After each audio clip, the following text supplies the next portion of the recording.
Ghogha police સ્ટેશનના રૂવાપરી વિસ્તારમાં આવેલ જે વસાહત જે છે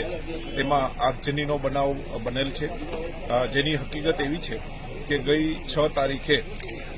આ કામે જે નરસિંહભાઈ જે છે તે આ જ વિસ્તારમાં રહે છે તે અહીંયા આવેલા હતા. તો આ કામે સુનિલ અને તેના બીજા ભાઈઓ આ નરસિંહભાઈને વાત કરેલી કે તમે અમારી વોચ રાખો છો અને અમારી માહિતી બીજાને આપો છો, તેનું મન દુઃખ રાખી આ સુનિલ, અજય અને બીજા જે ભાઈઓ જે છે 4 ભાઈઓ અને 2 મહિલાઓ સંપી અને તેને માથાના ભાગે ધારિયાનો તીક્ષ્ણ ઘા મારેલ, જેના કામે આ નરસિંહભાઈ જે છે સરટી હોસ્પિટલમાં દાખલ થયેલા અને આજે સાંજે તેનું મૃત્યુ નીપજ્યું. જેના સમાચાર મળતા ફરિયાદી પક્ષવાળા જે ઈસમો જે છે તે એકસમ થઈ અને આ જે આરોપી જે હતા તેને આપણે જેલ હવાલે કરેલ હોય, અહીંયા કોઈ હતું નહીં, તેનો લાભ લઈ અને તેના મકાનને આગજની કરેલી છે.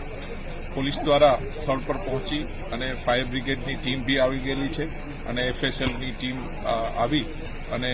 આનું કયા જ્વલનશીલ પદાર્થથી આ સળગાવવામાં આવેલું છે તેનું પૃથ્થકરણ હાલમાં ચાલુ છે. પોલીસ દ્વારા જે એક્ટિવા જે મળેલી છે તે વિસ્તારમાં